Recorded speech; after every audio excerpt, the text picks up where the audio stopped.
نحمده ونصلي على رسوله الكريم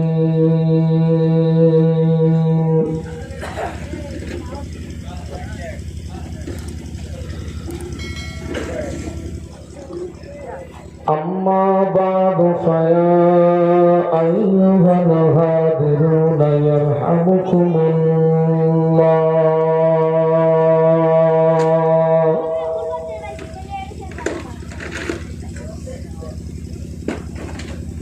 وقال الله تعالى في كلامه المجيد والفرقان الحميد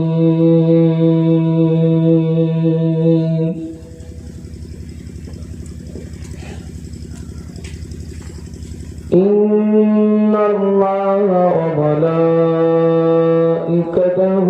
يصلون على النبي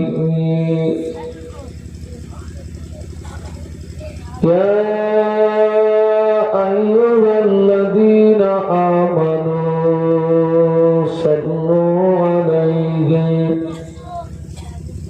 وسلموا تسليما. اللهم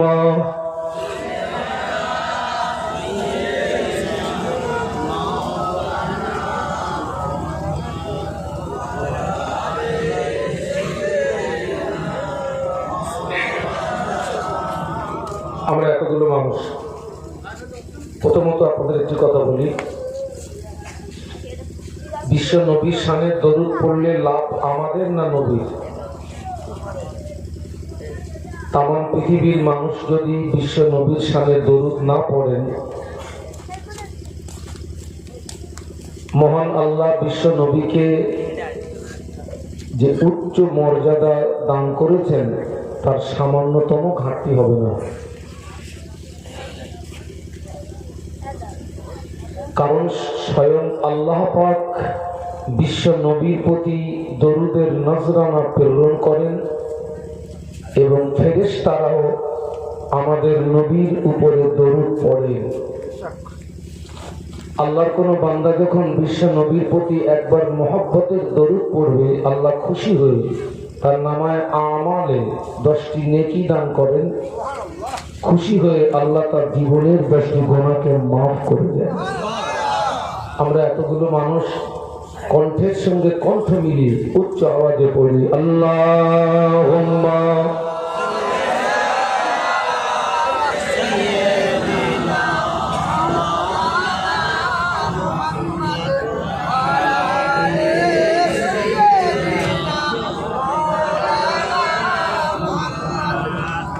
मेरे आँखों की पुतली में जलवा मोहम्मद का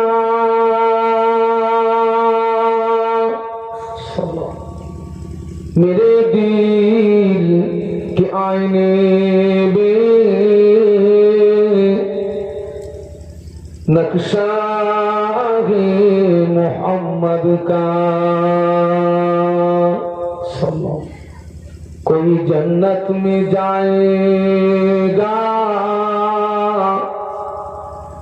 कोई दोज़ख में पहुंचेगा। मदीने की तरफ दौड़ा दीवाना मोहम्मद का। अल्लाहुम्मा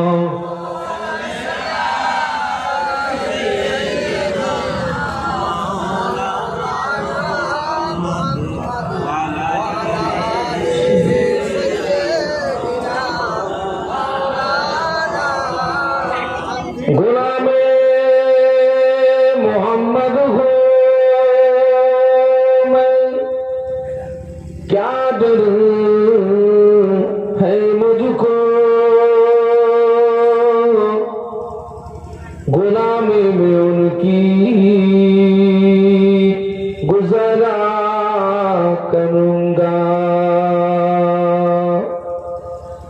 अजल से पड़ा हूँ मैं कदमों में उनकी जुदाई न हरगिज़ गवारा करूँगा। अल्लाहुम्मा सल्ली अला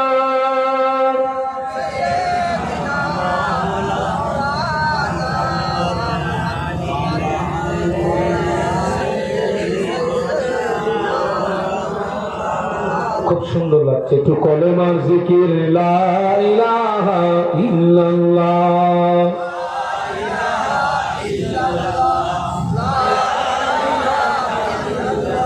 লা ইলাহা ইল্লাল্লাহ মুহাম্মাদুর রাসূলুল্লাহ হাসবি রব্বি জাল্লাল্লাহ মাফি কলবি গায়রুল্লাহ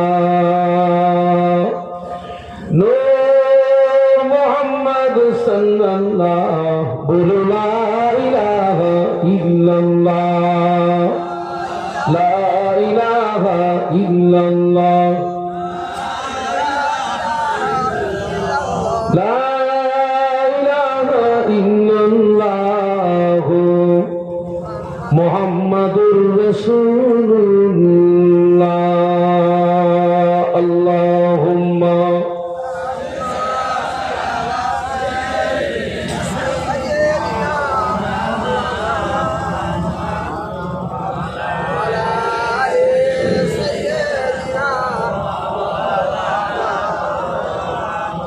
قال الله تعالى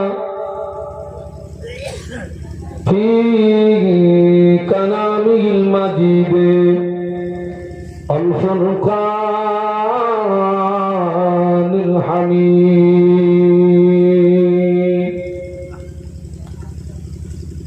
بسم الله الرحمن الرحيم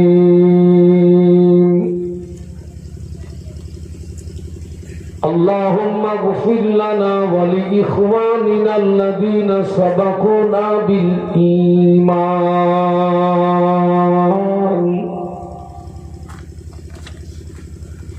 قال رسول الله صلى الله عليه وسلم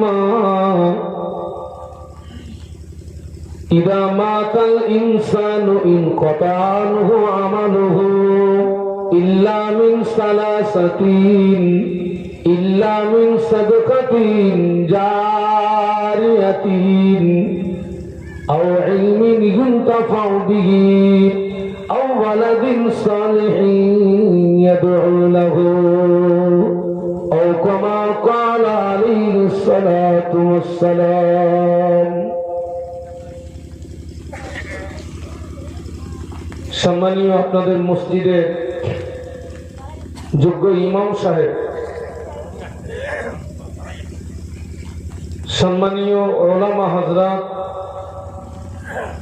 সম্মুখে উপবিষ্ট ভদ্র মহোদয়গণ, পর্দার আড়ালে অবস্থিতা আম্মা এবং বোনেরা, আল্লাহ পাকের দরবারে অসংখ্য শুকরিয়া, যিনি দয়া করে দীর্ঘ একটি বৎসর পরে একটি মোতাবারক মাহফিলে আমাদেরকে দয়া করে উপস্থিত হওয়ার তৌফিক দান করেছেন। সকলে কৃতজ্ঞতা প্রকাশে মোহাব্বতের সঙ্গে বলি আলহামদুলিল্লাহ। সকলে একটু জবান খুলে উচ্চ আওয়াজে বলি আলহামদুলিল্লাহ। বিশ্বনবীর মাজার মুকদ্দাসে জানাই অসংখ্য দরুদ এবং সালাম। অন্তরের অন্তরস্থল থেকে বলি সাল্লাল্লাহু আলাইহি ওয়াসাল্লাম। আপনারা সন্ধ্যা থেকে অত্যন্ত ধৈর্যের পরিচয় দিয়ে আপনারা দীর্ঘক্ষণ ধরে অনেক আলোচনা শুনেছেন।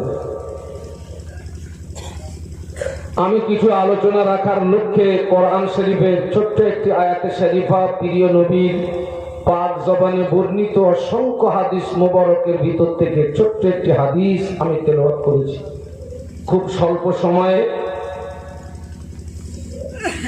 কোরআন শরীফের আয়াতে শরীফাকে সামনে রেখে, বিশ্বনবীর হাদিস মোবারককে সামনে রেখে কিছু আলোচনা, তারপরে আজকের মাহফিল আখিরি মোনাজাতের ভিতর দিয়ে পরিসমাপ্তি ঘটবে ইনশাআল্লাহ।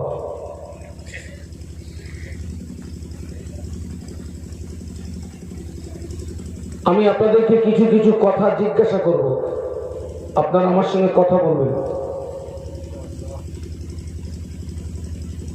আজকের এখানে আমরা যত মানুষ আছি, নারী পুরুষ নির্বিশেষে, আমরা কি কেউ দাবি করতে পারবো যে আমি নির্দোষ? না, কারণ আল্লাহ রসুল বলেছেন কুল্লু বানি আদম খাত্তাউন, প্রতিটি আদম সন্তান গুনাহগার। আমরা সবাই কি বাবা, কম আর বেশি। আল্লাহ রসুল বলেছেন একজন মানুষ পানিতে নামবে অথচ তার পায়ে পানি লাগবে না, এটি অস্বাভাবিক। পানিতে নামলে পায়ে পানি লাগাটা বলুন স্বাভাবিক। আবার রসুল বলেছেন মানুষ হিসাবে পৃথিবীতে বিচারণ করবে অথচ গোনাহ হবে না, এটিও অস্বাভাবিক। মানুষ হিসাবে পৃথিবীর জমিনে বিচারণ করতে গেলে গোনাহ হওয়াটাও স্বাভাবিক। আমরা সকলে গুনাহগার, কম বেশি। আমরা সবাই জানি আমাদের আদি পিতা আদম আলাইহিস সালাম, আদি পিতার নাম আর জাতের পিতার নাম ইব্রাহিম খলিলুল্লাহ। আব্বাজান আদম আলাইহিস সালাম আল্লাহ পাকের একটি হুকুম অমান্য করেছিলেন। ইবলিস শয়তান আল্লাহ পাকের একটি হুকুম অমান্য করেছিল। আমাদের আব্বা একটি, ইবলিসও একটি, কিন্তু দুজনের ভিতরে পার্থক্য ছিল কি? পার্থক্য ছিল একজন আল্লাহ পাকের হুকুম অমান্য করার পরে নত স্বীকার হয়েছিলেন, ক্ষমা চেয়েছিলেন, মাফি চেয়েছিলেন। আর একজন আল্লাহ পাকের হুকুম অমান্য করার পরে নত স্বীকার হয়নি, ক্ষমা চায়নি, মাফি চায়নি।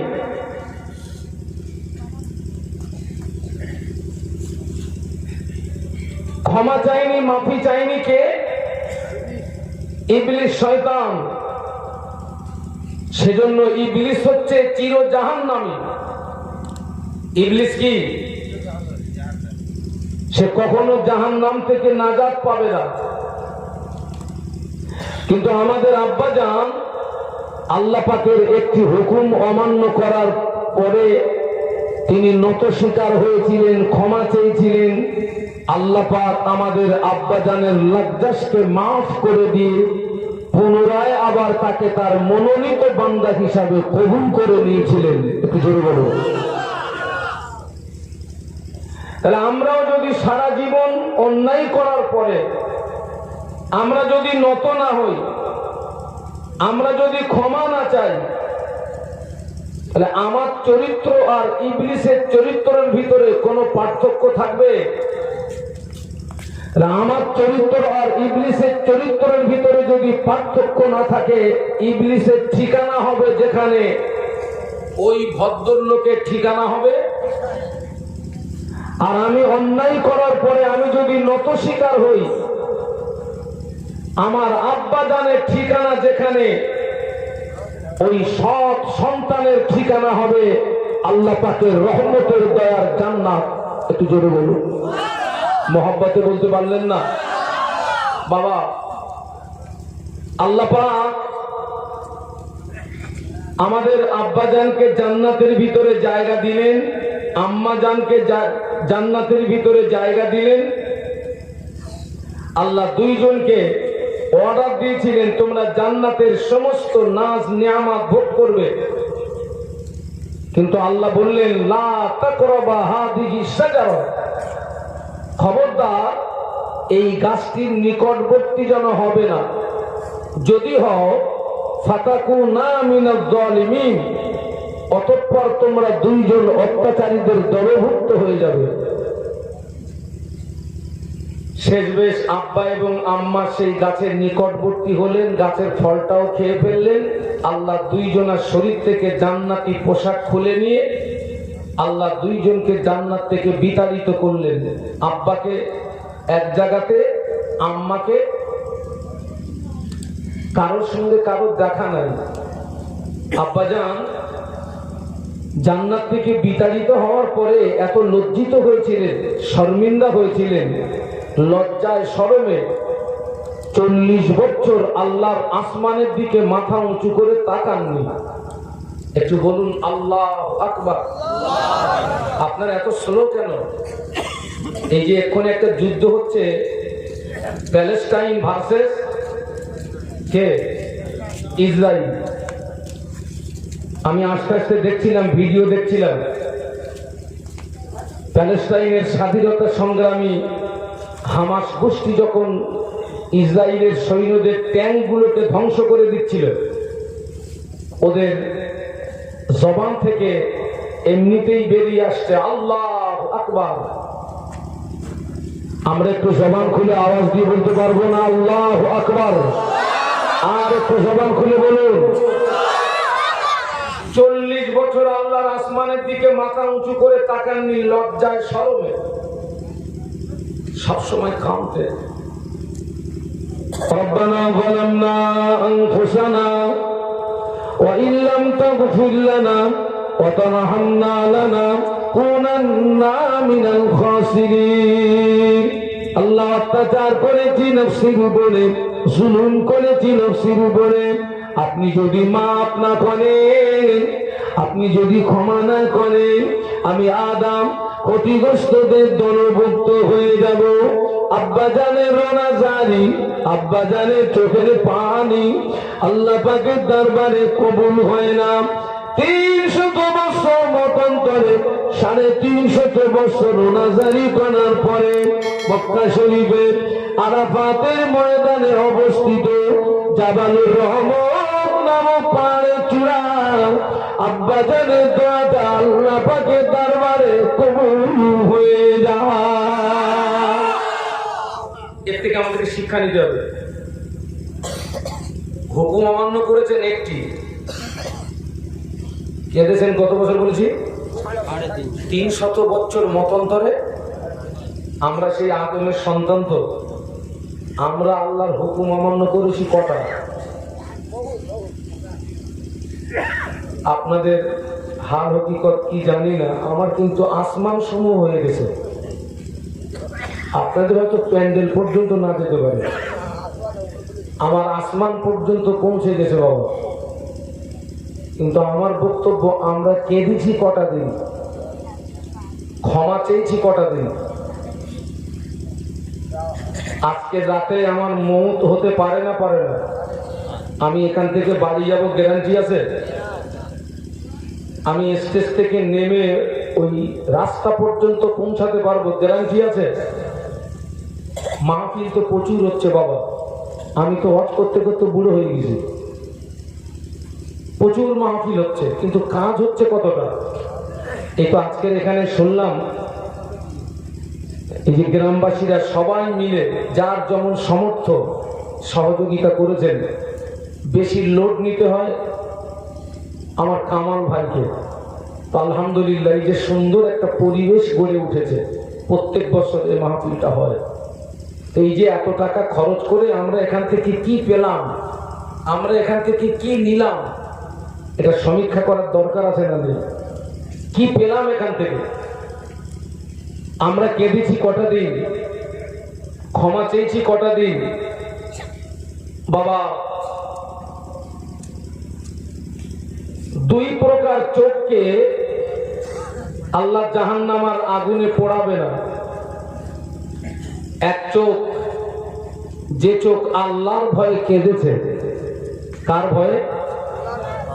আল্লাহর ভয়ে। এই চোখটাকে আমার আল্লাহ জাহান্নামার আগুনে পোড়াবে না। আমাদের ইবাদত আমল কিছুই নেই, পুরো শুকনো কাঠ হয়ে গেছে। কিন্তু যাদের ইবাদত আমলে ভরপুর, তাদের ভিতরে আখিরাতের ভয় ছিল না? ছিল না? আযাবের ভয় ছিল না? ছিল না? জাহান্নামের ভয় ছিল না? ছিল না?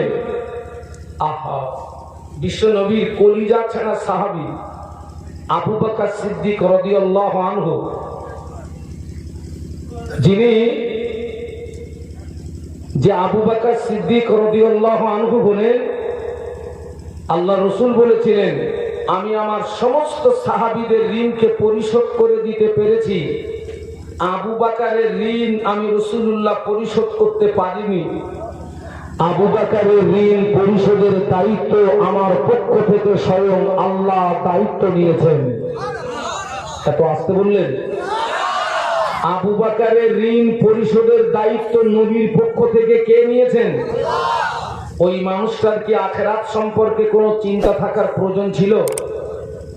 বাবা, আল্লাহ রাসূল তার 10 জন সাহাবীকে, জীবিত সাহাবীকে জান্নাতি সার্টিফিকেট দিয়েছিলেন।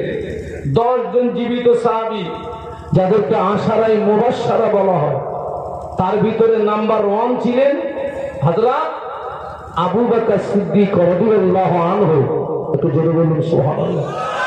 আল্লাহ নবী বললেন, আমার সব সাহাবীদের ঋণ আমি পরিশোধ করে দিয়েছি, আবু বকরের ঋণটা আমি পরিশোধ করতে পারিনি।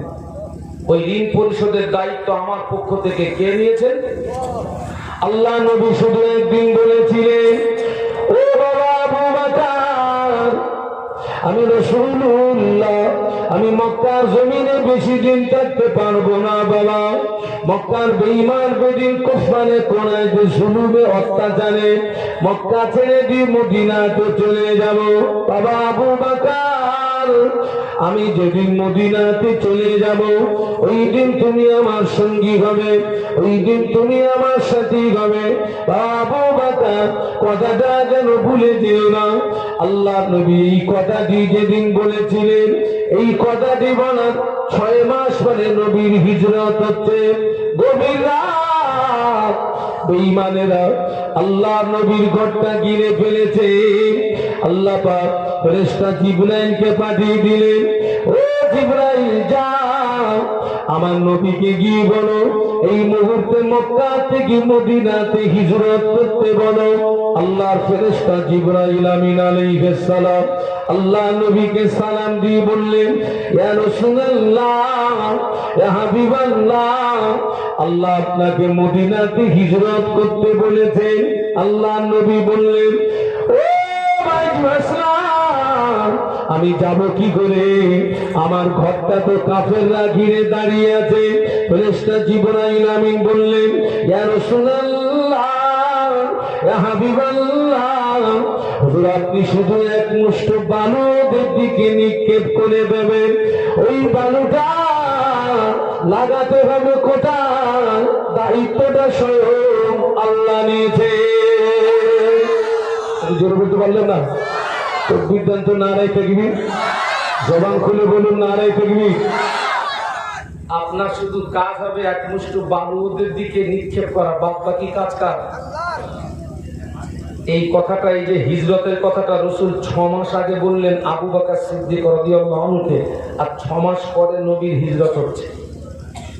গভীর রাত, নিশিতের রাত, আল্লাহ নবী বেঈমান বেদিনদের দিকে এক মুষ্ঠ বালু নিক্ষেপ করে লুকিয়ে লুকিয়ে আবু বকর সিদ্দিক রাদিয়াল্লাহু আনহুর ঘরের দরওয়াজায় গিয়ে একবার আবু বকর বলে যেই না দেখেছেন, কম্পিউটারের মতো দরজা খুলে গিয়েছে। আল্লাহ নবী দেখেন আবু বকর সিদ্দিক রাদিয়াল্লাহু আনহু ব্যাগেজ লাগেজ মাথায় নিয়ে তৈরি হয়ে দাঁড়িয়ে আছে। আল্লাহ নবী জিজ্ঞাসা করলেন, ও বাবা আবু বকর, আমি আজকে আসবো। তুমি কি করে জানতে পারলে বাবা? তুমি যে তৈরি হয়ে দাঁড়িয়ে আছো। আবু বকর সিদ্দিক রাদিয়াল্লাহু আনহু আল্লাহর নবীর নূরের বদনের দিকে চেয়ে বললেন, ইয়া রাসূলুল্লাহ, ইয়া হাবিবাল্লাহ, হুজুর আপনি আমাকে 6 মাস আগে একদিন বলেছিলেন, বাবা আবু বকর, আমি রাসূলুল্লাহ যেদিন মদিনাতে হিজরত করব ওই দিন তুমি আমার সঙ্গী হবে। আমি আবু বকর ওই দিন থেকে বড় প্রশান্তিত ছিলাম, বড় টেনশনে ছিলাম, হুজুর আপনি কখন আসবেন? আমি আবু বকর যদি ঘুমিয়ে যাই, আপনি রাসূলুল্লাহ যদি ঘরের দরজায় দাঁড়িয়ে আবু বকর, আবু বকর, আবু বকর বলে ডাকে, আপনার সঙ্গে বেয়াদবি হয়ে যাবে, আল্লাহ পাক নারাজ হয়ে যাবে। এই কথা মনে করে আমি আবু বকর আপনার ইন্তজারে 6 মাস ঘরের দরজায় দাঁড়িয়ে দাঁড়িয়ে রাত কাটিয়ে দিয়েছি। বুঝতে পারলো না? যে নবীর জন্য 6 মাস ঘরের দরজায় রাত কাটিয়ে দিয়েছেন, ওটা ইবাদতে শামিল হবে না? হবে না? আমি 6 মাস ঘুমোইনি। আপনি আপনি কখন আসবেন? আমি যদি ঘুমিয়ে যাই, আল্লাহ নবী খুশি হয়ে গেলেন। কি বলেছিলেন? আল্লাহ নবী বললেন, ও আমার সাহাবীরা, ও আমার সাহাবায়ে কেরামেরা, আমি আল্লাহ নবী জানিয়ে দিলাম তামাম পৃথিবীর জমিনে আমার যত উম্মত উম্মতি সকলের সারা জীবনের আমল যদি এক পাল্লায় রাখা হয়, আমার আবু বকরের এক রাতের আমল যদি অপর পাল্লায় রাখা হয়, আমি আল্লাহ নবী বলছি আমার আবু বকরের এক রাতের আমলের পাল্লাটা ভারী হয়ে যাবে। গুরু বলতে পারলেন না? তকবীর দেন না রে তকবীর। তামাম পৃথিবীর মানুষের সারা জীবনের আমল এক পাল্লায়, আমার আবু বকরের এক রাতের আমল অপর পাল্লায়, আমার আবু বকরের এক রাতের আমলের পাল্লাটা ভারী হয়ে যাবে। একটু জোরে বলুন। ছেলেরা, সেই আবু বকর সিদ্দিক রাদিয়াল্লাহু আনহু নবী ঘোষিত জান্নাতি সাহাবী, আখিরাতের ভয়ে কেঁদেছেন না কাঁদেননি? আজকের আমাদের অবস্থা কি? আমার আগের হুজুর বলছিলেন নামাজের কথা বলছিলেন, আল্লাহর ভয়ের কথা বলছিলেন না? ভয় উঠে গেছে, ভয় উঠে গেছে। আহা, আল্লাহ নবী তাবুকের যুদ্ধে আল্লাহ নবী সাহাবীদের ডাকেন, ও আমার সাহাবীরা, আমি রাসূলুল্লাহ দ্বীন ইসলামকে প্রতিষ্ঠিত করার জন্য তোমাদের কাছে সাহায্য চাচ্ছি, তোমাদের কাছে সহযোগিতা চাচ্ছি। তোমরা আমাকে সাহায্য করো, তোমরা আমাকে সহযোগিতা করো। নবী পাকের সাহাবীরা যে যার সামর্থ্য অনুযায়ী টাকা পয়সা অস্ত্র শস্ত্র দিয়ে আল্লাহ নবীকে সাহায্য করতে লাগলেন। মেয়েরা তো কানের খুলে, নাকের খুলে, হাতের খুলে, গলার খুলে আল্লাহ নবীকে দিলেন। আল্লাহ নবীর সামনে সম্পদের একটি স্তূপ হয়ে গেল। আল্লাহ নবী দেখলেন সবাই দিয়েছেন, সবাই এসেছে, আবু বকর এখনো আসেন না। আল্লাহ নবী বললেন আমার আবু বকর কোথায়? আবু বকর সিদ্দিক রাদিয়াল্লাহু আনহু একটুখানি দূরে একটা পিলিয়ারের গোড়ায় নিজের শরীরটাকে সংকুচিত করে দাঁড়িয়েছিলেন। লাব্বাইহি ইয়া রাসূলুল্লাহ, আমি হাজির আছি ইয়া রাসূলুল্লাহ। ও আবু বকর, সবাই আমাকে সহযোগিতা করলো, তুমি কিছু দিলে না বাবা। আবু বকর সিদ্দিক রাদিয়াল্লাহু আনহু হাতে ছোট্ট একটি থলি, দু চোখ ভরা পানি, হাতে ছোট্ট একটি থলি, দু চোখ ভরা পানি, কাঁদতে কাঁদতে আল্লাহ নবীর নিকটস্থ হয়ে বললেন, ইয়া রাসূলুল্লাহ, ইয়া হাবিবাল্লাহ, হুজুর আমি এটি এনেছি, আপনি গ্রহণ করুন। আল্লাহ নবী থলিটা খুলে দেখে কয়েক দিরহাম পাওয়া গেল, কিছু জব পাওয়া গেল। আল্লাহ নবী বললেন, ও আমার আজকের দিনে সকল আছে আমার আবু বকরের দানটা আল্লাহ পাকের দরবারে বেশি পছন্দনীয় হয়ে গিয়েছে।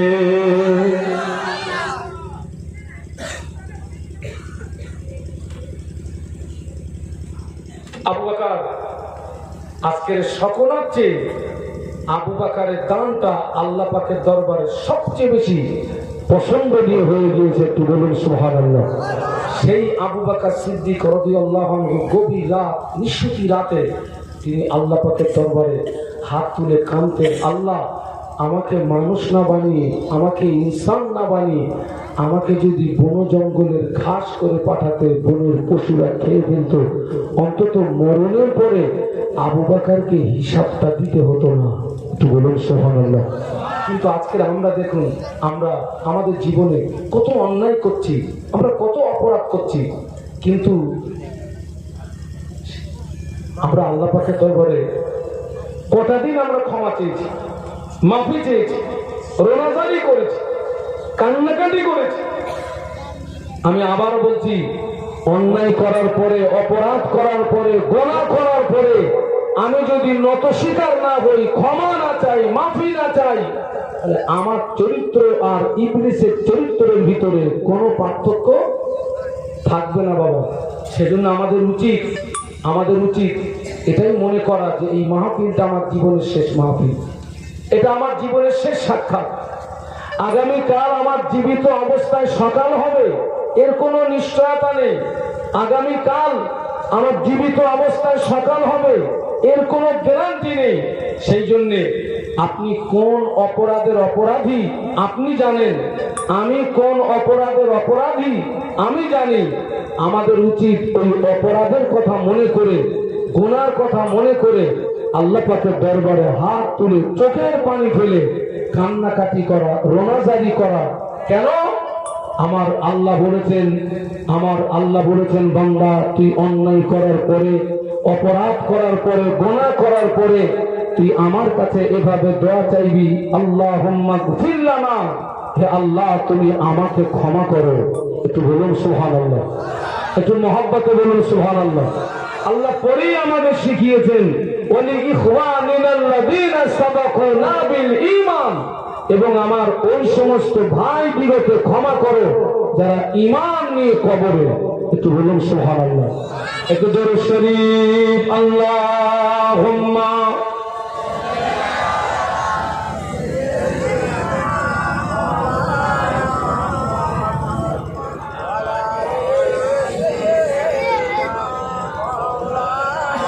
এতগুলো মানুষ আর একটু মহব্বতের সঙ্গে উচ্চ আওয়াজে বলি, আল্লাহুম্মা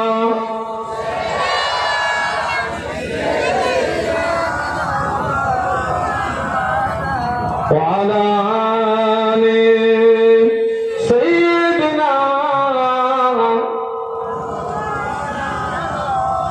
হুব্বে আহমদ আজল কি सीने में है, मेरा हूँ मेरा दिल मदीने में है। अल्लाहुम्मा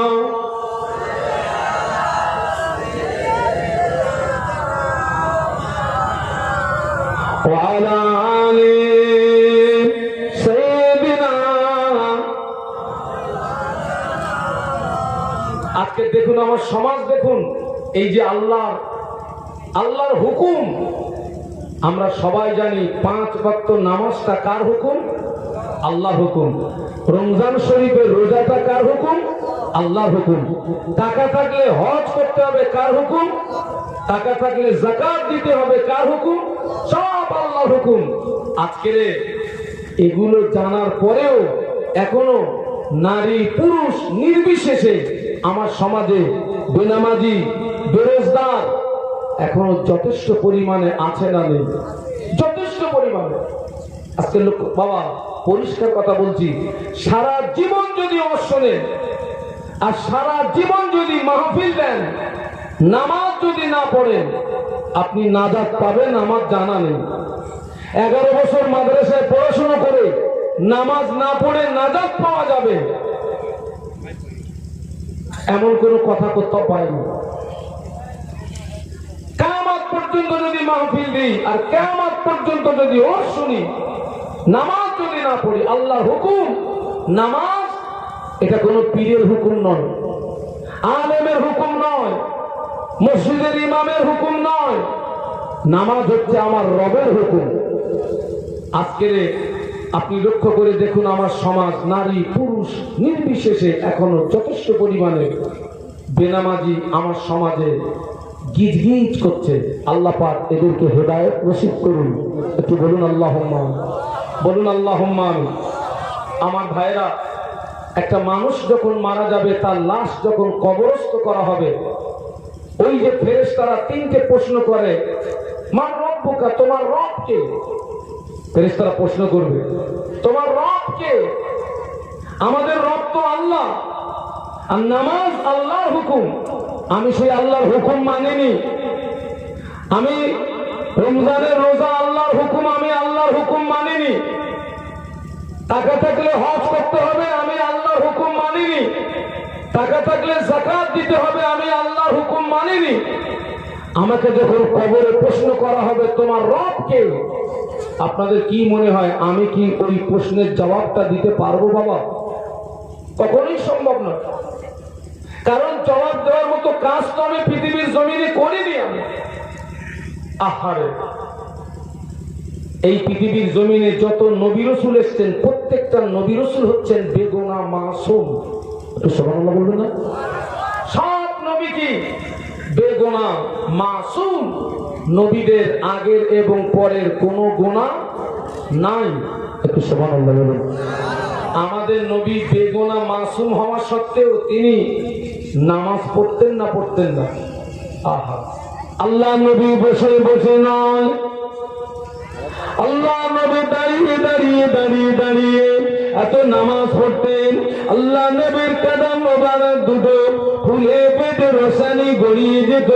সাহাবীরা জিজ্ঞাসা করেছিলেন, ইয়া রাসূলুল্লাহ, হাবিবাল্লাহ, আল্লাহ তো আপনাকে বেগুনাহ মাসুম করে পাঠিয়েছেন, হুজুর আপনি এত নামাজ কেন পড়েন? আপনার যে কদম মোবারক দুটি ফুলে পেটে রসানি গড়িয়ে যায়। আল্লাহ নবী কত সুন্দর জবাব দিয়েছিলেন, ও আমার সাহাবীরা, যে আল্লাহ আমাকে নবী বানালেন, যে আল্লাহ আমাকে রাসূল বানালেন, যে আল্লাহ আমাকে এত ইজ্জতের হকদার করলেন, আমি কি আল্লাহ পাকের ইবাদতের ভিতর দিয়ে কিয়ামতের ময়দানে কি তার শুকরগুজার বান্দাদের দলভুক্ত হয়ে কি উঠবো না? ও আমার সাহাবীরা, আমি আল্লাহ নবী জানিয়ে দিচ্ছি, তোমরাও সকলে আল্লাহ পাকের ইবাদত তেলাওয়াতে মশগুল হয়ে যাও। আল্লাহ নবীকে বেগুনাহ মাসুম করা সত্ত্বেও বিশ্বনবী এত নামাজ পড়তেন, বসে বসে নয়, দাঁড়িয়ে দাঁড়িয়ে। পা দুটো ফুলে ফেটে রসানি গড়াতো, অথচ আল্লাহ রাসূল হচ্ছেন বেগুনাহ মাসুম। আহা, যুদ্ধের ময়দানে বেইমানেরা আল্লাহ নবীকে এত মার মারল, এত প্রহার করল, আল্লাহ নবীর সমস্ত শরীরটা রক্তাক্ত হয়ে গেল, খুন আর খুন হয়ে গেল। আল্লাহ নবী বেহুশ হয়ে জমিনে পড়ে গেলেন।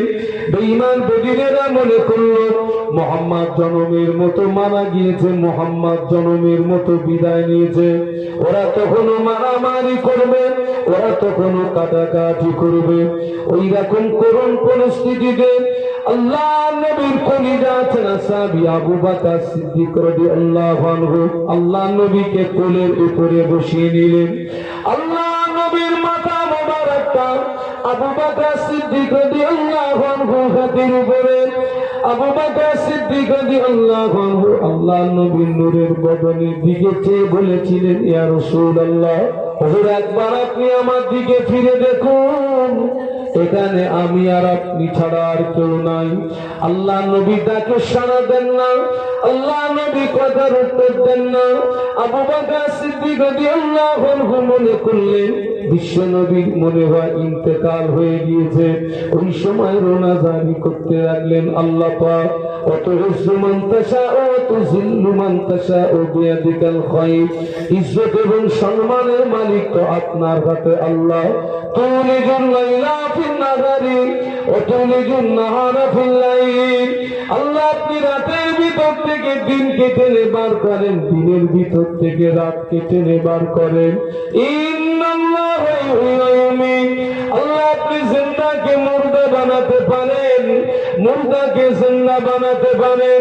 ও রব্বুল আলামিন, আল্লাহ পাক এত ক্ষমতার মালিক যেখানে আপনার হাতে আল্লাহ। আমি আবু বকরের চাওয়া যদি অপরাধ হয়, আমি আবু বকরের বলা যদি অপরাধ হয়, আমি আবু বকর সহ্য করতে পারি না আল্লাহ। আমি আবু বকর দোয়া করি আপনি আমাকে মেনে দিন, আমার জানের বিনিময়ে আপনার নবীকে পুনর্জীবন নসিব করুন। জোরে বলুন।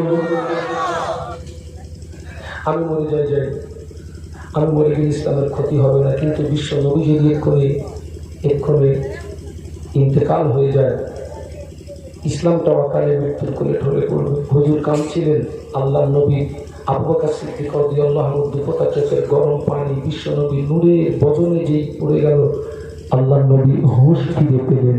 একটু বলুন সুবহানাল্লাহ। হযরত আবু বকর সিদ্দিকের দিকে চেয়ে চেয়ে দেখছেন। আবু বকর সিদ্দিক রাদিয়াল্লাহু আনহু আল্লাহ নবীকে বললেন, হুজুর আপনার কোনো কষ্ট হচ্ছে? আল্লাহ রাসূল বললেন, আবু বকর কষ্ট হচ্ছে কিনা পরে বলবো, আগে বলো সূর্য কি ডুবে গিয়েছে? জানো আমার আসরের নামাজটা পড়া হয়নি। আবু বকর সিদ্দিক রাদিয়াল্লাহু আনহু বললেন, হুজুর সূর্য ডুবে যায়নি, সূর্য ডুবে যাবার পূর্ব মুহূর্ত, আর কিছু সময় পরে সূর্য ডুবে যাবে। আল্লাহ রাসূল বললেন, আবু বকর আমার হাত দুটো ধরে দাঁড় করিয়ে দাও, আমি আসরের নামাজটা আদায় করে দিই। আবু বকর সিদ্দিক রাদিয়াল্লাহু আনহু বলেছিলেন, ইয়া রাসূলুল্লাহ, হাবিবাল্লাহ, আপনার সমস্ত শরীরটা রক্তাক্ত, খুন আর খুন। হুজুর আপনাকে এখন নামাজ পড়তে হবে না, হুজুর আপনি এখন একটু বিশ্রাম করুন। মাগরিবের নামাজের পরে নাই নামাজ কাজা পড়ে দেবেন, মাগরিবের নামাজের পরে নাই নামাজ কাজা আদায় করে দেবেন। আল্লাহ নবী বললেন, না একদিকে বেঈমানের আমাকে পাথর দিয়ে মেরেছে বাবা, পাথরের আঘাতে আমার সমস্ত শরীরটা জ্বালা যন্ত্রণা করে, অপরদিকে যদি আমি নামাজ ছেড়ে দিই আমার রূহের যন্ত্রণা বেড়ে যাবে। ও বাবা আবু বকর, পাথরের আঘাতে যন্ত্রণা সহ্য করতে পারছি, নামাজ ছেড়ে দিই রূহের যন্ত্রণা সহ্য করতে পারবো না। ও বাবা আবু বকর, হাত দুটো ধরে দাঁড় করিয়ে দেওয়া আসরের নামাজটা আদায় করে নি।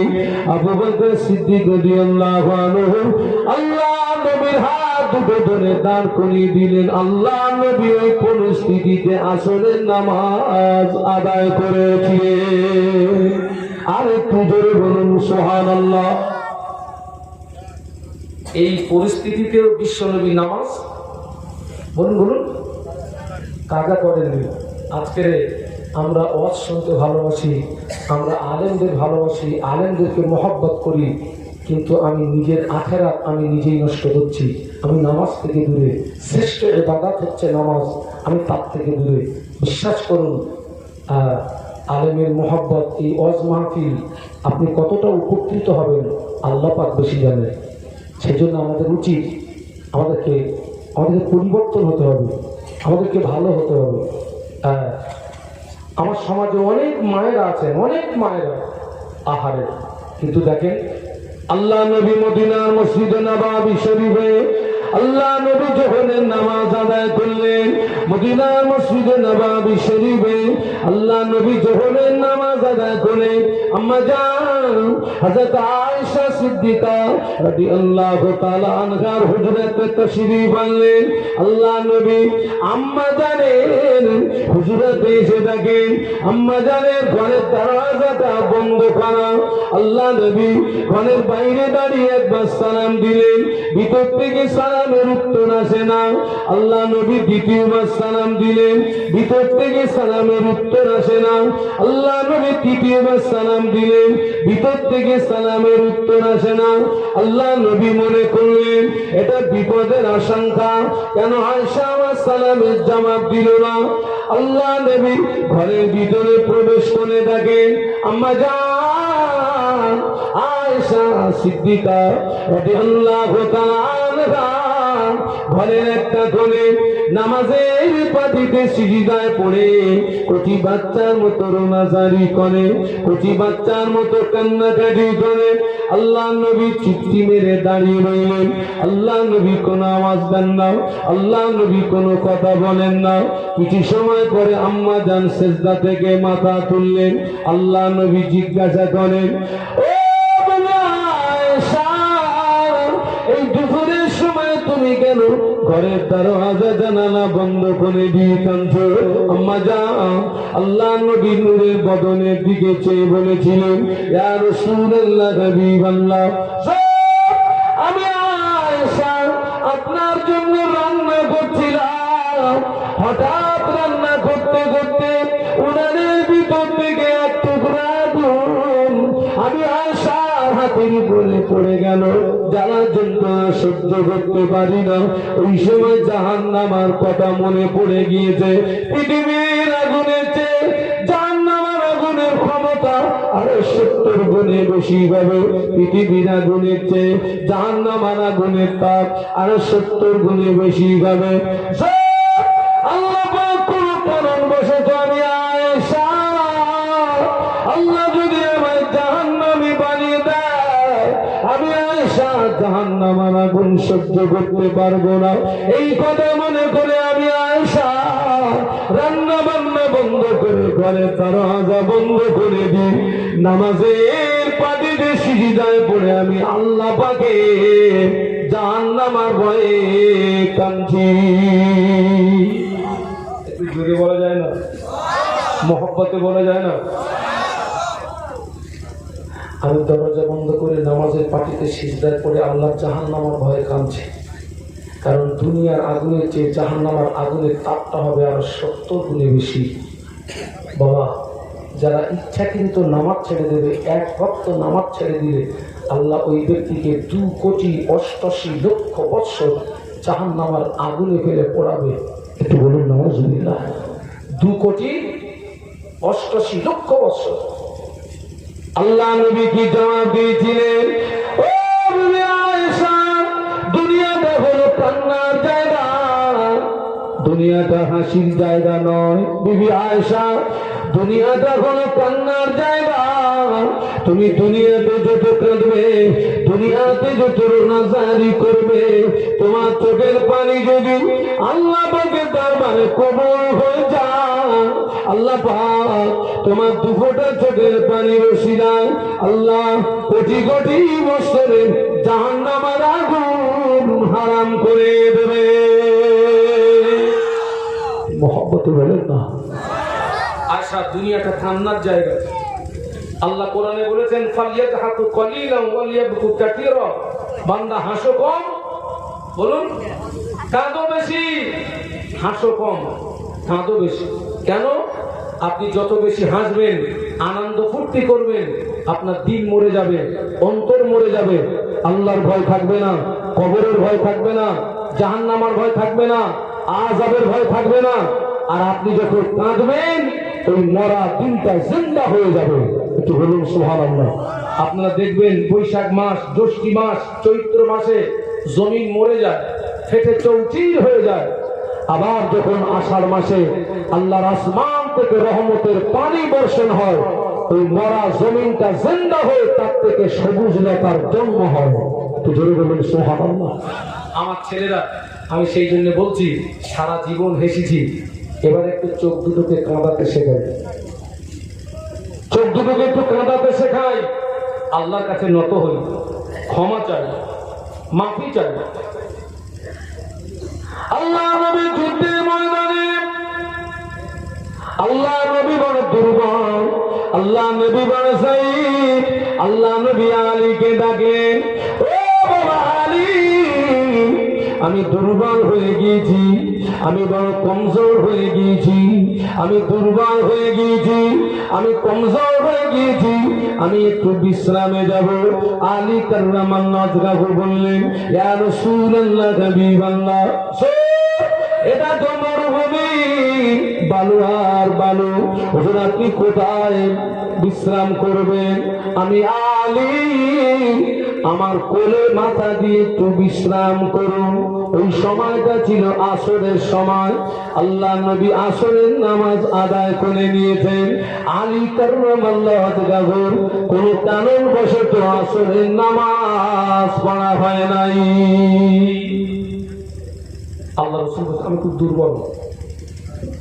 আলী কাররামাল্লাহু ওয়াজহাহু বললেন, হুজুর এটা তো মরুভূমি, বালু আর বালু, আপনি কোথায় বিশ্রাম করবেন? আমার এই কোলে মাথা দিয়ে একটু বিশ্রাম করুন। কোন সময়টা বলুন? আসরের সময়। আল্লাহ রাসূল আসরের নামাজ আদায় করে নিয়েছেন, কিন্তু আলী কাররামাল্লাহু ওয়াজহাহু হুজুরের আসরের নামাজ। বাবা, এখন আলীর কোলে বিশ্ব নবী মাথা দিয়ে শুয়েছেন। সূর্য তো এক জায়গায় থাকে না। আসরের মানে সূর্যটা কোন দিকে যাচ্ছে? মাগরিবের অক্ষের দিকে চলে যাচ্ছে। আর সূর্য অস্তমিত যাওয়ার পূর্ব লক্ষণ। আলী কাররামাল্লাহু ওয়াজহাহু মনে পড়ে গেছে, আল্লাহ আমার যে আসরের নামাজ পড়া হয়নি। আচ্ছা, এখন আলী কাররামাল্লাহু ওয়াজহাহুকে আসরের নামাজ পড়তে গেলে বিশ্ব নবীকে ডাকতে হবে তো। আল্লাহ রাসূল তো ঘুমিয়ে। আচ্ছা, ঘুমন্ত নবীকে কি ডাকা যাবে? না। আবার চিন্তা করছেন, নবীকে যদি না ডাকি তো আমার নামাজটা কি হবে? কাজা হবে।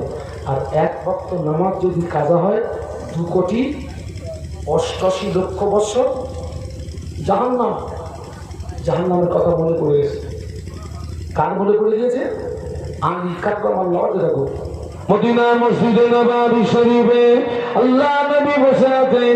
ফেরেশতা জিবরাইল আমিন আলাইহিস সালাম আল্লাহ নবীকে এসে সালাম দিলেন, আসসালামু আলাইকা ইয়া রাসূলুল্লাহ, হাবিবাল্লাহ। আল্লাহ নবী সালামের জবাব দিয়ে ফেরেশতা জিবরাইলের দিকে তাকিয়ে থাকেন। ফেরেশতা জিবরাইলের চেহারাটা বিকৃতি হয়ে গিয়েছে, বিকট আকৃতি। ফেরেশতা জিবরাইল আমিন আলাইহিস সালাম তৎপর করে কাঁপে চোখে, টপ করে পানি তুষার গড়িয়ে যায়। টপ করে কাঁপছেন, চোখ দিয়ে টপ করে পানি।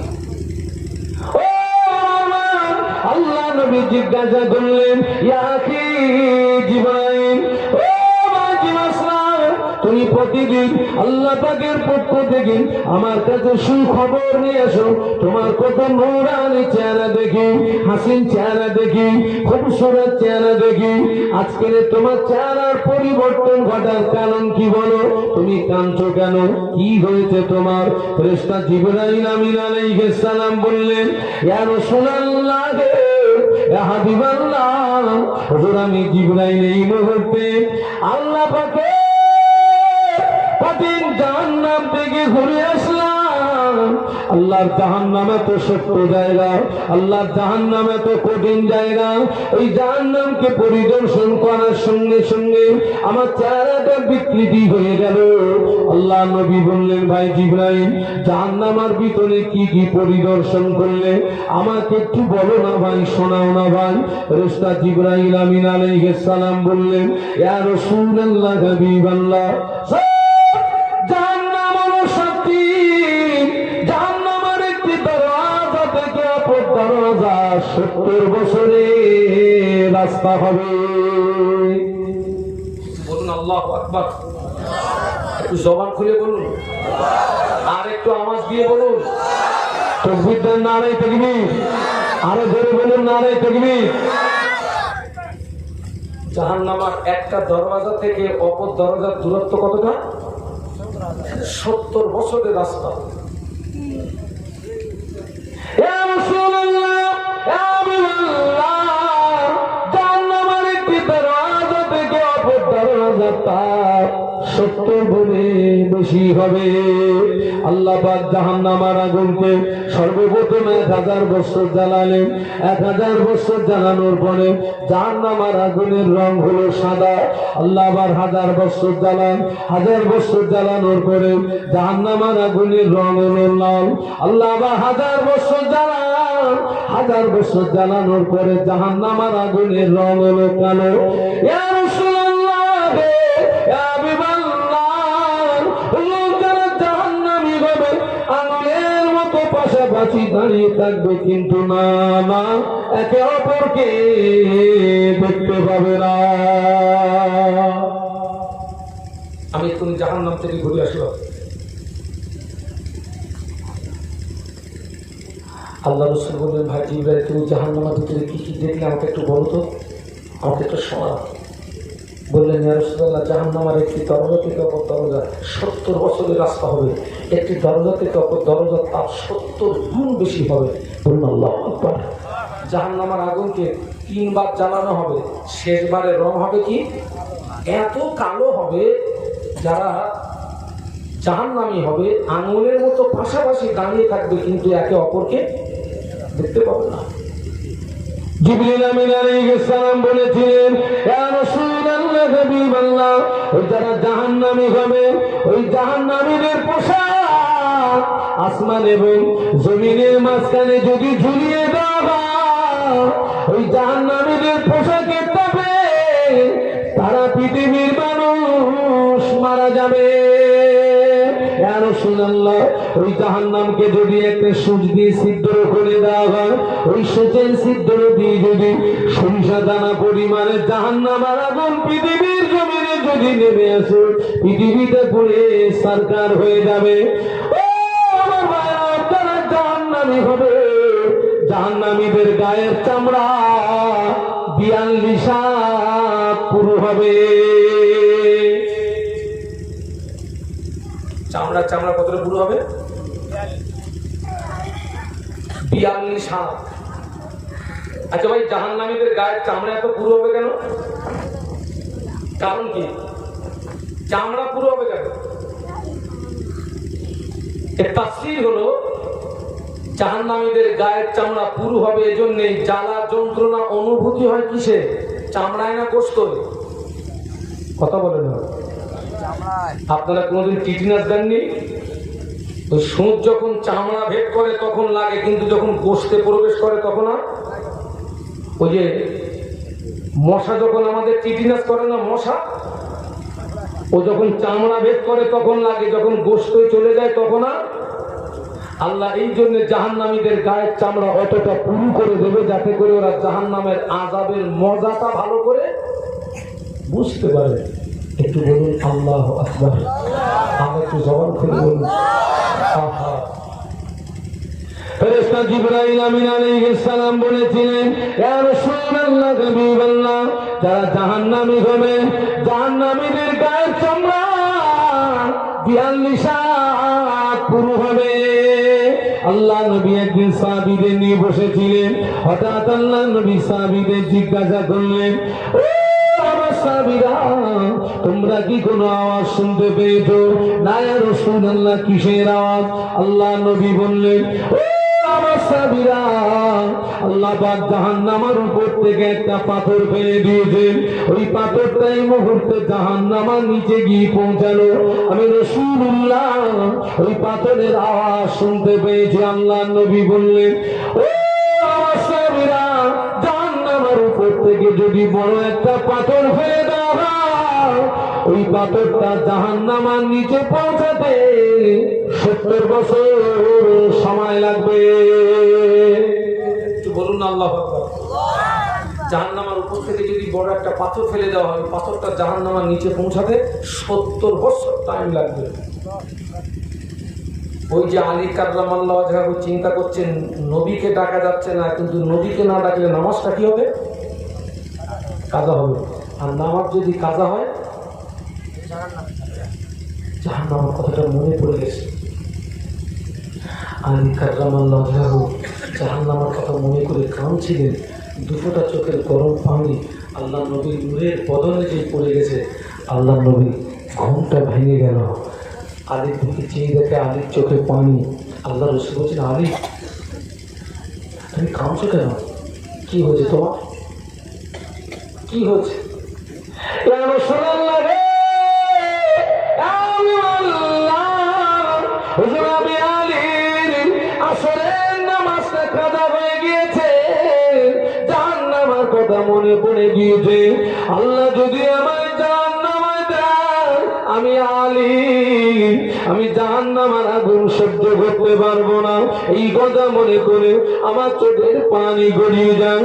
আল্লাহ নবী বললেন, আলী কেন তোমার আসরের নামাজ ছুটে গেল? হুজুর আপনি আমার কোলে মাথা দিয়ে শুয়েছিলেন। আল্লাহ নবী বললেন, আলী কেন আমাকে ডাকো না? হুজুর আপনি আল্লাহ নবী, হুজুর আপনি আল্লাহর রাসূল, আমি যদি আপনাকে ডাকি আপনার সঙ্গে বেয়াদবি হবে, আল্লাহ পাক অসন্তুষ্ট হবে। আমি আপনাকে ইজ্জত করতে গিয়ে ডাকি না। আল্লাহ নবী বললেন, আলী তুমি আমাকে ইজ্জত করতে গিয়ে আসরের নামাজ ছুটে গিয়েছে। আমি আল্লাহ নবী কথা দিচ্ছি, আমি তোমাকে আসরের নামাজ কাজা করতে দেব না। আল্লাহ নবী আসমানের দিকে চেয়ে বললেন, আসমানের সূর্য, আমি যদি সত্যি আল্লাহর পয়গম্বর হয়ে থাকি, আমি যদি আল্লাহর নবী হয়ে থাকি, আমার জামাতা আলী আমাকে ইজ্জত করতে গিয়ে আসলে নামাজটা ছুটে গিয়েছে, আসলে নামাজটা কাজা হয়ে গিয়েছে। আসমানের সূর্য, আমি যদি সত্যি আল্লাহর নবী হয়ে থাকি, তুই আল্লাহ হুকুমে মাগরিবের রক্ত থেকে উঠে আসলে রক্তে চলে আয়। আল্লাহর নবীর জবানের পানি শেষ না হতে হতে আসমানের সূর্য মাগরিবের রক্ত থেকে উঠে আসলে রক্তে চলে এসেছে। আল্লাহ নবী বললেন, আলী দেরি করো না, আলী তড়ি ঘড়ি আসরের নামাজ আদায় করে না। মহব্বতে বলতে পারলেন না? জোরে বলতে পারলেন না?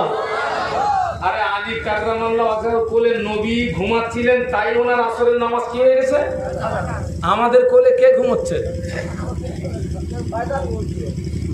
ও তাহলে আপনারা শয়তানকে দেখতে পান? আমরা তো শয়তান দেখতে পারি না। আপনারা তাহলে শয়তান দেখতে পান? আজও পর্যন্ত আমি তো শয়তান দেখতে পাবো না। আল্লাহু আকবার। আমার সোনার ছেলেরা, মায়েরা, বোনেরা, ফিরে আসুন। পৃথিবীটা হচ্ছে ক্ষণস্থায়ী, আখেরাত বলুন বলুন। আমরা কিন্তু দুনিয়ার মোহে পড়ে, দুনিয়ার মায়ায়, দুনিয়ার মহব্বতে আমরা আখেরাত ভুলে গিয়েছি। কিন্তু দুনিয়াটা হচ্ছে ক্ষণস্থায়ী, আখেরাত চিরস্থায়ী। আমি দুনিয়াকে বলি এটি হচ্ছে একটি ওয়েটিং রুম, এটি ওয়েটিং রুম। ওই আপনারা দেখবেন রাস্তার ধারে ধারে সরকার থেকে সব বিশ্রামাগার করে দিয়েছে। আর আপনি ওখানে গিয়ে ওয়েট করবেন, যে লাইনের বাসের ইন্তজারে আপনি আছেন, বাস আসলে, গাড়ি আসলে আপনি ওই গাড়িতে উঠে যাবেন। তো আমরা এখানে ওয়েট করছি, আর আজরাইলের ডাক আসলেই মৃত্যুর গাড়িতে আমাদের বলুন বলুন উঠে যেতে হবে। আপনারা দেখবেন আমাদের ঘরের ছোট ছোট ছেলেরা, মেয়েরা দেখবেন ঘরের আনাচে কানাচে খেলা করে দেখবেন। হ্যাঁ, ওদের ভিতরে কেউ আব্বা সাজে, কেউ মা সাজে, কেউ ছেলে সাজে, কেউ মেয়ে সাজে। এই রাস্তার ধুলি বালু নিয়ে ভাত রান্না করে, আর গাছের লতা পাতা ছিঁড়ে সবজি বানায়। দেখেছেন কোনোদিন প্র্যাকটিক্যালে? হ্যাঁ, ওদের ভিতরে কেউ আব্বা সাজে, কেউ মা সাজে, কেউ ছেলে সাজে, কেউ মেয়ে সাজে। হ্যাঁ, তুমুল রান্না হচ্ছে, কয়েক কোটি লোক খাবে। কেউ রান্না করতেছে, কেউ বাঁচতেছে, কেউ জাল দিচ্ছে, কেউ কুটতেছে। রান্না হয়ে গেছে, কলার পাতা বিছিয়ে দিয়ে এক মুঠো করে মেরে দিয়েছে, থ্রি নট থ্রি চালের ভাত। কি গো, রাস্তার ধুলো। তারপরে গাছের লতা পাতা ছেড়ায় সবজি দিয়েছে, খেতে যাবে। ওদের ভিতরে আবার রাগারাগি হয়, আমি যাবো না তুই যা। আর একজন বলে আমি খাবো না তুই খা, রাগারাগি হয়। ওরা কোন খেলায় মশগুল বলুন তো? কোন খেলায় মশগুল? দুনিয়ার খেলায় মশগুল। কোন খেলায় ছেলেরা? আর একটু জোরে বলো। আমরা কোন খেলায় মশগুল? দুনিয়ার খেলায়। কোন খেলায় মশগুল ওরা? কিন্তু ওই ছেলে তার আসল পিতা একবার যদি পিছন দিক দিয়ে ডাকে, ও বাবা আব্দুস সালাম, আয় রে বাবা, তোর নানুজির বাড়ি যাব। ওই সময় ছেলেটা সাথীদের বলে, ও আমার সঙ্গী সাথীরা, থাকলো তোদের ভাতের হাড়ি, চললাম আমি নানার বাড়ি। ওর আসল পিতা যদি ওকে নানার বাড়ি যাওয়ার লোক দেখায়, ও কি আর খেলবে বলে মনে হয়? থাকলো হাঁটলো, এটা বাস্তব না অবাস্তব? ওই মেয়েটা আসল মা যদি পিছন দিক দিয়ে ডাকে, ও মা ফাতেমা, আয় রে মা, তোর নানুজির বাড়ি যাব। ওই সময় ওই মেয়েটা সাথীদের বলে, ও আমার সঙ্গী সাথীরা, থাকলো তোদের সবজির গাড়ি, চললাম আমি নানার বাড়ি। যুবকেরা, দুনিয়ার খেলায় মশগুল হয়ে গিয়েছি, আখিরাতের কথা ভুলে গিয়েছি, নামাজ ভুলে গিয়েছি, রোজা ভুলে গিয়েছি। যেদিন আজরাইলের ডাক আসবে, আমাদের বক্তব্য হবে, থাকলো তোদের ভাতের হাড়ি, চললাম আমি আসল বাড়ি। কোনটা আসল বাড়ি? কোনটা? আপনাদের কি সুগার টুগার হয়েছে নাকি? চিনচি করতেছেন কেন সব? হ্যাঁ, আমি একটা হাই সুগারের রোগী। তকবীর তো নারাই তকবীর, আরো জোরে বলুন নারাই তকবীর, নারাই তকবীর। আসল বাড়ি হচ্ছে কবর। কোনটা? কবর। থাকলো তোর ভাতের হাঁড়ি, চললাম আমি আসল বাড়ি। আমার ছেলেরা, আমার মায়েরা, আমাদেরকে ভালো হতে হবে, আমাদেরকে পরিবর্তন হতে হবে। আল্লাহ আমাদেরকে খাতেমা বিল খায়র নসিব করুন, আল্লাহুম্মা আমিন। যাদের জীবন ভরা আমল, আখিরাতের ভয় ছিল তাদের ভিতরে, আমাদের আমল ইবাদত কিচ্ছুও নেই, ভয়ও নেই। আল্লাহ নবীর বড় বিবি, আমাদের বড় আম্মা জান হযরত খাদিজাতুল কুবরা রাদিয়াল্লাহু তাআলা আনহা, আল্লাহ নবীকে একদিন কাছে ডেকে বলেছিলেন, ইয়া রাসূলুল্লাহ, ইয়া হাবিবাল্লাহ, হুজুর আপনি আমার স্বামী, আমি আপনার স্ত্রী। হুজুর আপনি আমার স্বামী, আমি আপনার স্ত্রী।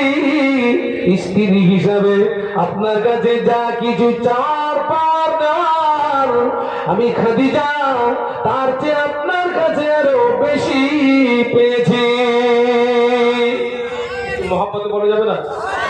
আচ্ছা, আমাদের বিবিরা এই কথাটা স্বীকার করে? হ্যাঁ, ওদের যদি সামান্য মালে ত্রুটি হয়, সারা জীবনের অবদান কবরে দিয়ে দেবে, 1 মিনিটে শেষ। আমাদের বলছে, হুজুর আপনি আমার স্বামী, আমি আপনার স্ত্রী। স্ত্রী হিসাবে আপনার কাছে যা কিছু চাওয়ার পাওয়ার নেওয়া, আমি খাদিজা তার চেয়ে অনেক গুণে বেশি পেয়েছি। তবে ইয়া রাসূলুল্লাহ, আজকের আমার জীবনের শেষ দুটো দাবি আপনার কাছে রাখবো, আখেরি দাবি, বিদায় দাবি। কি দাবি? ইয়া রাসূলুল্লাহ, ইয়া হাবিবাল্লাহ, হুজুর আমি খাদিজা যেদিন মরে যাব, আমি খাদিজা যেদিন মারা যাব, আমার ইন্তেকালের পরে পৃথিবীর কোন কাপড় দিয়ে আমি খাদিজার কাপড়ের কাপড়টা যেন করবেন না। হুজুর আপনার মাথায় যে সবুজ পাগড়ি, আপনার মাথার পাগড়ি, অথবা আপনার গায়ের চাদর, অথবা আপনার গায়ের জুব্বা দ্বারা আমি খাদিজার কাপড়ের কাপড়টা করে দেবেন। হুজুর আপনি কি আমার দাবিটা মেনে নিলেন? হয় আপনার মাথার পাগড়ি, তা না হলে আপনার গায়ের চাদর, তা না হলে আপনার গায়ের জুব্বা মোবারক, যে কোনো একটা দিয়ে আমার কাপড়ের কাপড়টা করে দেবেন। পৃথিবীর দোসরা কোনো কাপড় দিয়ে যেন আমার কাপড়ের কাপড়টা করবেন না। আল্লাহ নবী বললেন, খাদিজা, ও বিবি খাদিজা, এই দাবিটা আমার কাছে কেন রাখলে? আম্মা জান বলেছিলেন, ইয়া রাসূলুল্লাহ, ইয়া হাবিবাল্লাহ, হুজুর আমি খাদিজা আমার শত বিশ্বাস, আপনার কোন পোশাক দিয়ে পৃথিবীর কোন ইমানদারের যদি কাপড়ের কাপড় করে দেওয়া হয়, আপনার পোশাকের বাবার কাছে আপনার শরীরের বরকতে ওই ব্যক্তিটার কবরের আযাব মাফ হয়ে যায়। বুঝতে পারলেন না? দাবিটা মেনে নেন। 2 নম্বর দাবি হলো, ইয়া রাসূলুল্লাহ রে,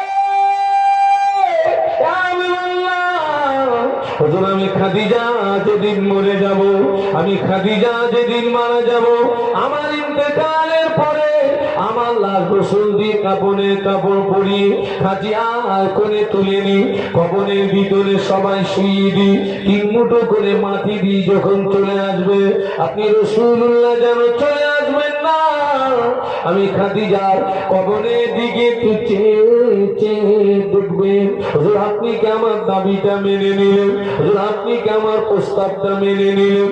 আল্লাহ নবী বলেছিলেন, খাদিজা আমার আগে যদি তোমার মওত হয়ে যায়, আমার আগে যদি তোমার ইন্তেকাল হয়ে যায়, আমি রাসূলুল্লাহ তোমার জীবনের বিদায়ী দাবি মেনে নিলাম।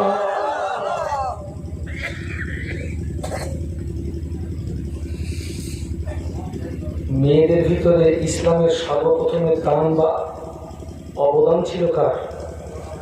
আম্মা খাদিজা। এখানে যারা উমরায় গেছেন, যারা হজ পাতে গেছেন, আম্মা যার খাদিজার কবরটা হচ্ছে মক্কা শরীফের কবরস্থান জান্নাতুল মুআল্লা। মা খাদিজার কবরের পাশে দাঁড়ালে যেন মনে হয় 24 ঘন্টা আল্লাহর আসমান থেকে আম্মা খাদিজার কবরে রহমত নাযিল হচ্ছে। জোরে বলতে পারলেন না? আমার যেন মনে হচ্ছিল আম্মা জান খাদিজার কবরের ভিতর থেকে জান্নাতি সুঘ্রাণ পাওয়া যাচ্ছে। আমার দাবিটা মেনে নেন। আল্লাহ নবী তা রেখে নাই, আল্লাহ পাকের ইবাদতে মশগুল, আল্লাহ পাকের ধ্যানে মশগুল, আল্লাহ নামে সব জিকিরে মশগুল। মক্কার কোন বেঈমান, কোন বেদী, কোন কুফারে কুরাইশ এই খবরটা জানেন না। খবরটার আগে আমাদের বড় আম্মা জান হযরত খাদিজাতুল কুবরা রাদিয়াল্লাহু আনহা, আল্লাহ নবী গুহার ভিতরে ইবাদতে মশগুল। আল্লাহ নবীর কাছে পানি নাই, আল্লাহ নবীর কাছে খরমা নাই, আল্লাহ নবীর কাছে খাদ্য নাই।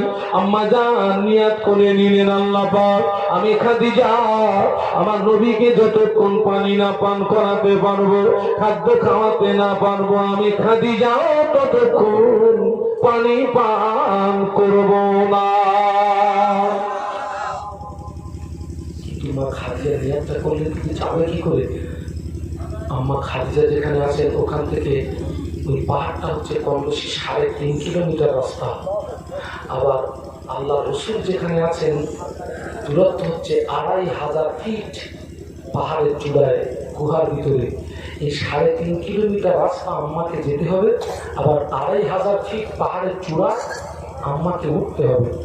আমার জীবনের প্রথম হজ 2006 সালে ওই 2500 ফিট ওই পাহাড়ে উঠতে কম বেশি আমার 2.5 ঘন্টার মতো সময় লেগে গেছিল। আল্লাহ রসুল যেখানে ধ্যানে ছিলেন, যেখানে সর্বপ্রথম কোরআন নাযিল হয়েছিল, ইকরা বিসমি রাব্বিকাল্লাযী খালাক, এই সূরাটা এখন ওই গুহার ভিতরে পাথরের গায়ে খোদাই করে লেখা আছে। আমি ওখানে গিয়ে 2 রাকাত নামাজ পড়েছি, দোয়া করেছি। আম্মা খাদিজা নিয়াত করে নিলেন, আমার নবীকে যতক্ষণ পানি না পান করাতে পারবো, আমি খাদিজাও ততক্ষণ পানি পান করবো না। এটা চলে গেল।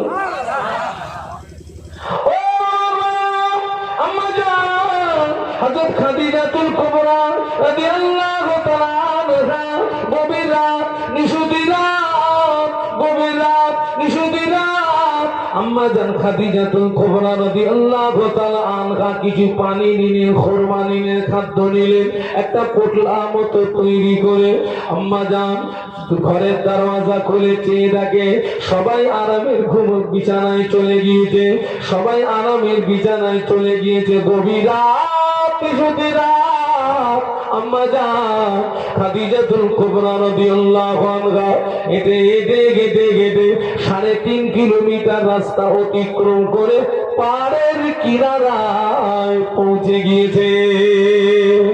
পাহাড়ের কিনারায় পৌঁছে গিয়ে খাদ্যের পোটলাটা জমিনে রেখে দিয়ে দোয়া চায়, আল্লাহ পাক আমি নবীকে একটু পানি পান করাবো, আমার নবীকে একটু খুরমা খাওয়াবো, আমার নবীকে একটু খাদ্য খাওয়াবো। আল্লাহ পাক আমি খাদিজা বিশ্ব নবী পর্যন্ত যাওয়ার তৌফিক দিন, আমাকে নবী পর্যন্ত যাওয়ার তৌফিক দিন।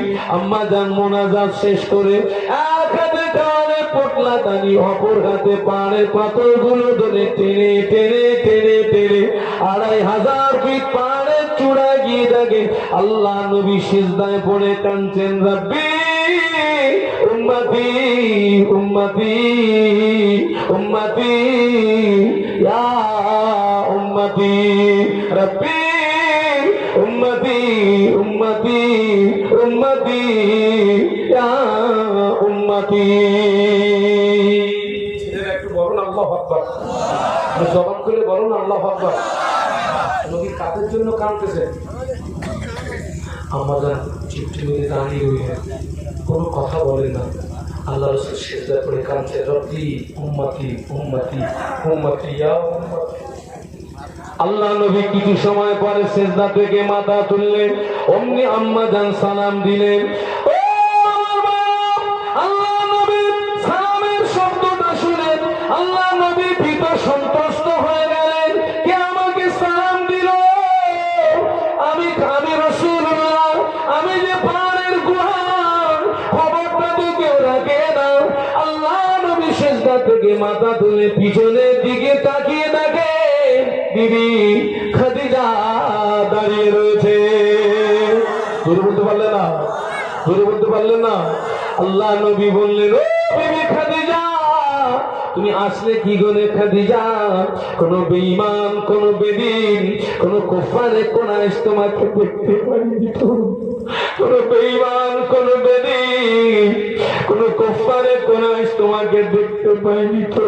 না ইয়া রাসূলুল্লাহ, আমি সবাইকে আড়াল করে আড়াল করে আড়াল করে এসেছি। হুজুর আপনার জন্য খুরমা এনেছি, আপনার জন্য পানি এনেছি, খাদ্য এনেছি।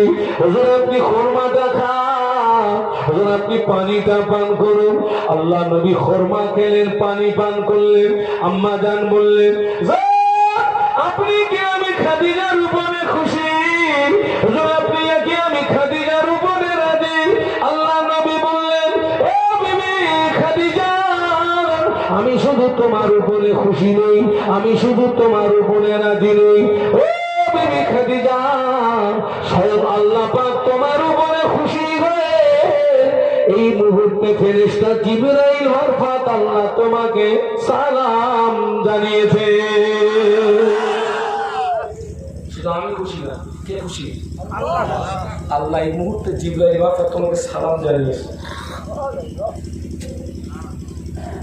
সেই মা খাদিজা, যে মা খাদিজার টোটাল বিষয় সম্পত্তি সব কিছু দিন ইসলামের জন্য বিশ্বনবীর কদমে বিলিয়ে দিয়েছিলেন।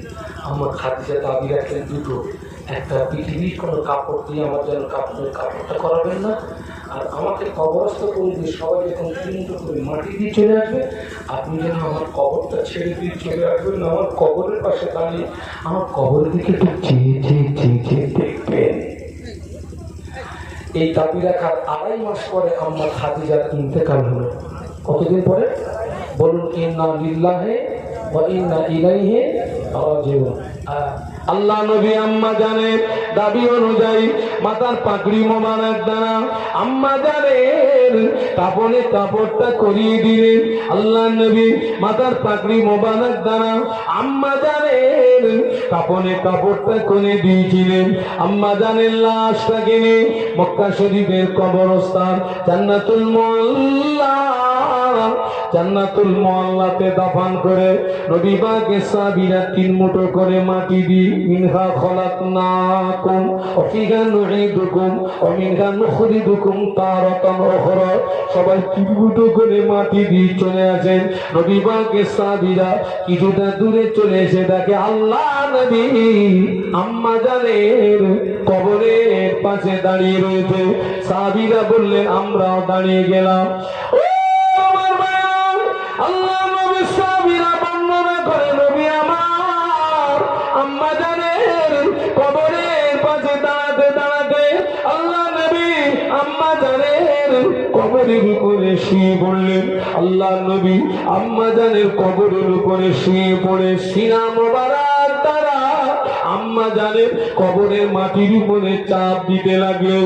নবী সাহাবীরা বর্ণনা করেন কিছু সময় পরে আল্লাহ নবী দুটো হাত দিয়ে আম্মা জানের কবরের দুই পাশের মাটিকে সরিয়ে দিতে লাগলেন।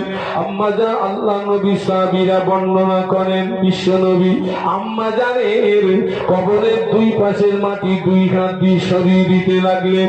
কিছু সময় পরে আল্লাহ নবী দুটো হাত তুলে মোনাজাত করলেন, চলে আসলেন। সাহাবীরা বললেন ইয়া রাসূলুল্লাহ হাবিবাল্লাহ, আপনি কেন আম্মা জানের কবরের পাশে দাঁড়িয়েছিলেন? আপনি কেন আম্মা জানের কবরের উপরে শুয়ে পড়লেন? আপনি কেন সিনা মোবারক দিয়ে আম্মা জানের কবরের মাটির উপরে চাপ দিচ্ছিলেন? হুজুর আপনি কেন দুই হাত দিয়ে কবরের মাটি সরিয়ে দিচ্ছিলেন? হুজুর আপনি কেন মোনাজাত করলেন, চলে আসলেন? আল্লাহ নবী বলেছিলেন ও সাহাবীরা ইন্নী আরা মালা তারাওনা, আমার দেখা তোমাদের দেখা বরাবর মনে করবে না, আমার দেখা তোমাদের দেখা সমান মনে করবে না। আমি রাসূলুল্লাহ সামনে যতটা দেখতে পাই, আমি রাসূলুল্লাহ পিছনেও ততটা দেখতে পাই। আমি রাসূলুল্লাহ সামনে যতটা দেখতে পাই, আমি রাসূলুল্লাহ পিছনে ততটা দেখতে পাই। আমি উপরে যতটা দেখতে পাই, আমি রাসূলুল্লাহ নিচেও ততটা দেখতে পাই।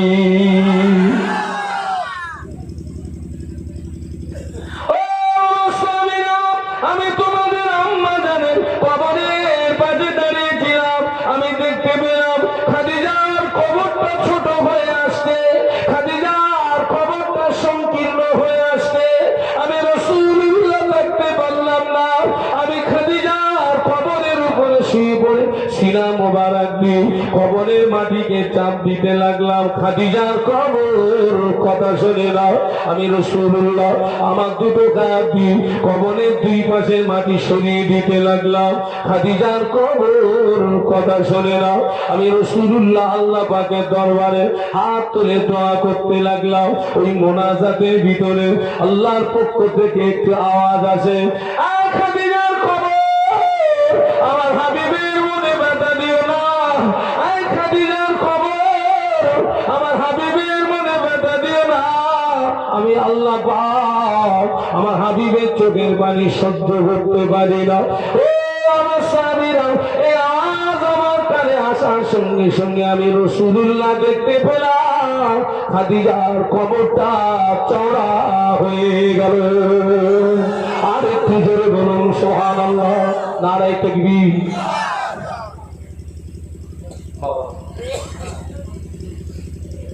যে মা খাদিজা স্বয়ং আল্লাহ ফেরেশতার মারফত সালাম জানালেন,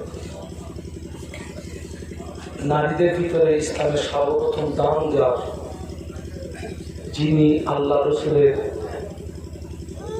জীবনের সঙ্গী, সেই খাদিজার কবর যদি সংকীর্ণ হয়, সেই খাদিজা রাদিয়াল্লাহু আনহা কবর যদি সংকীর্ণ হয়ে যায়, আজকে আমরা যদি এখনো পরিবর্তন না হই, এখনো ভালো না হই, আমাদের অবস্থাটা কি হবে? একটু পানি দিয়ে বালিশে মাথা দিয়ে একটু ভাব।